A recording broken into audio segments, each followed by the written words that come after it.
In this video, we're going to talk about how to create a surreal floating picture using Lightroom and Photoshop. Now, the same stuff can be done using any digital image editing program that will allow you to sync your edits from picture to picture. So you could do this with Lightroom, Lightroom Mobile, Lightroom Classic. You could also do this using Visco. And then instead of Photoshop, if you don't want to use it, you could use Photopea.com, or you could maybe even use Photoshop Mix. But we're going to start off with our pictures. Notice that I have two pictures here. I've got an image that has a model sitting on a chair, and then I have an image that's just the background. Both images are pretty much exactly the same thing. They've got the same ISO, the same shutter speed, and the same aperture setting, and they also have the same white balance and focus. Nothing changes in between the two settings. If you put a camera on a tripod or stabilize it on some sort of surface, that can help doing that. You can also do this with your phone, and if you've ever noticed that on your phone, if you tap when you're taking a picture and hold down, you'll get a little thing that pops up that says AE/AF lock. That's what you want to do. That keeps the settings the same from image to image. That way you can take one picture that has your subject and then another picture that has your background. So anyway, what we're going to do is we're going to take our picture with the subject and we're going to do a little edit with it. We've adjusted our curves. We've added a little bit of a split tone. We can adjust the sharpening if we want to. Maybe we'll add a touch of clarity, bring down the whites and the highlights a smidge too. But if we edit one image, what we have to do is we have to take those edits and make them be applied to the other image as well. Otherwise, it will ruin the effect. So what I'm going to do is I'm in Lightroom Classic, but this will work in other versions of Lightroom too. In Lightroom Classic, I'm going to hit Copy. In regular Lightroom, you can hit Control-C. Then I'm going to go to the other image, and I'm going to hit Paste. Or if you're in regular Lightroom, you hit Control-V. So now each image has the exact same settings. I'm going to select both by holding Control and clicking on both of them. And I'll right-click and say Edit In, and then go to this very last option here, which is Open as Layers in Photoshop. If I wait a brief moment, it will open up Photoshop and then bring both of my images there.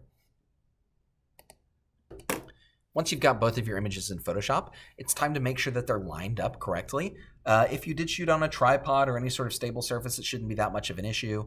But I'm going to toggle this on and off. You can kind of see there's a little bit of movement. What you want to do, if you knock down the opacity of the top layer, you can probably see where things don't overlap. You can use your arrow keys to move them around to just make sure it overlaps exactly how you want it to. Knock your opacity back up when you're done. And then all I'm going to do is add a mask to the top layer and paint black on what I want to go away. So I'm going to go to my brush tool, make sure that I'm painting black, and then wherever I paint should disappear.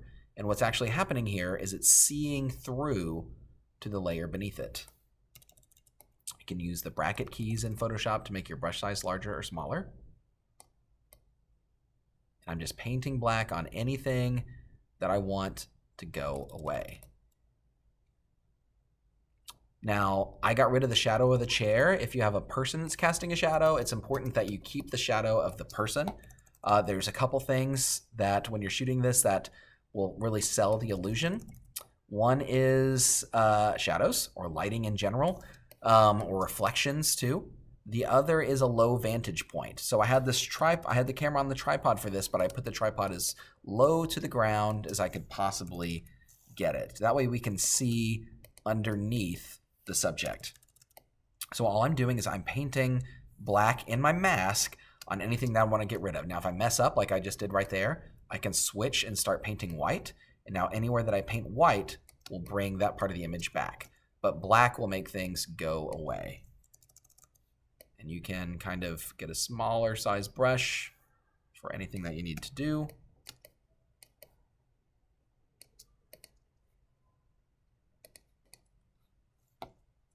So we're just continuing on and painting black on anything that we want to get rid of.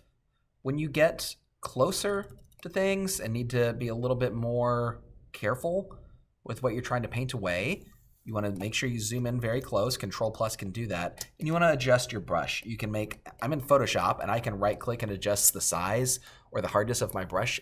Hardness is how feathered the edges are.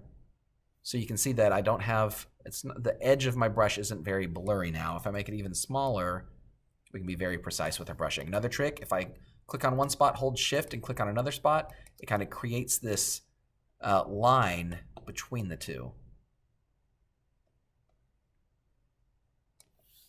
And that will allow you to paint in or to mask in a cleaner way. Once you've masked everything out, you can go ahead and add any finishing touches into it. For this picture, I'm just going to pull up my crop tool, and I'm going to crop out part of the right side of the image a little bit. Clear my crop settings.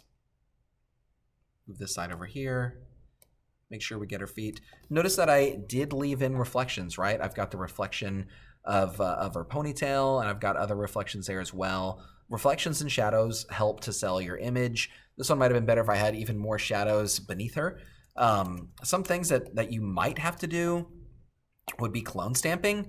Let's say that I wanted to maybe bring a little bit of darkness right here to this part of the image. I'm going to add a blank layer by hitting this plus sign in my layers panel. That adds just this layer that has nothing in it.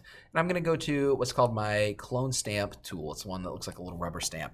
And I'm going to change the sampling from current layer to all layers. So this will allow me to copy from one part of my image to another. I can do that by holding the Alt key and clicking on what you like. So I can Alt click maybe right here. And then wherever I want to paint, maybe I Alt click right here. It copies from that part of the image onto the other part. So if I wanted to get rid of that part, that would help me. Now, if you take a picture that has a shadow cast by a chair and it has things that overlap, this is going to come in super useful for that. Otherwise, it might not be something you have to do. There's lots of ways you can do this type of effect. You can do this with frames. You can do this with just shoes casting a shadow. You can do this with a fence where you see through parts of a person but not the whole thing. And any way you want to create your surreal look is totally up to you. Maybe for this one, we'll add a little black and white adjustment layer, but change the blending mode of it to overlay. Just give it an interesting look. We'll knock down the opacity to around 30. When I'm done, I save it as a JPEG. If you're not finished when you want to turn it in, save it as a PSD file, aka a Photoshop document file, so that you can go back and work on it later. Anyway, that is how to edit a surreal / floating picture using Adobe Photoshop.